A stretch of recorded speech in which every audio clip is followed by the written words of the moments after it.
এই তত্ত্বাবধান করেছেন আমাদের দলের ভারপ্রাপ্ত চেয়ারম্যান জনাব তারেক রহমান, এবং তার পরামর্শেই এই সেলটি গঠিত হয়েছে, আইনি ও স্বাস্থ্যসেবা সেল। এই যে ঘটনাগুলোর তারা তথ্য সংগ্রহ করা এবং এই ব্যাপারে তাদের সজাগ থাকা।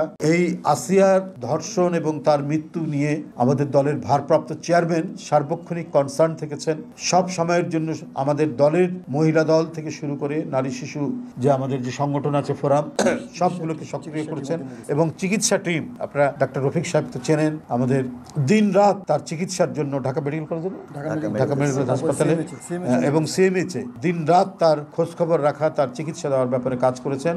এবং সবার এই তত্ত্বাবধান করেছেন আমাদের দলের ভারপ্রাপ্ত চেয়ারম্যান জনাব তারেক রহমান, এবং তার পরামর্শেই এই সেলটি গঠিত হয়েছে, আইনি ও স্বাস্থ্যসেবা সেল। এবং এরা এখন থেকে সার্বক্ষণিক এই যে ঘটনাগুলোর তারা তথ্য সংগ্রহ করা এবং এই ব্যাপারে তাদের সজাগ থাকা, এগুলোকে পর্যবেক্ষণ করা এবং দ্রুত কার্যকরী ব্যবস্থা নেওয়ার জন্য এই সেলটি কাজ করবে। কেন্দ্রীয় আমাদের ব্যারিস্টার কায়সার কামাল এবং ডাক্তার রফিকুল ইসলামের নেতৃত্বে সারা দেশে এই কমিটি যেটা করা হয়েছে, আপনার অ্যাডভোকেটদের নিয়ে আইনি এবং ডাক্তারদের নিয়ে স্বাস্থ্যসেবা সেল, তারা মিলে এটা খুব দ্রুত গতিতে এই বিষয়গুলি তারা দেখবে এবং এটার জন্য যাবতীয় যে কাজগুলো তাদেরকে বলা হয়েছে সেগুলো তারা যথাসাধ্য সেটা সম্পাদন করবে।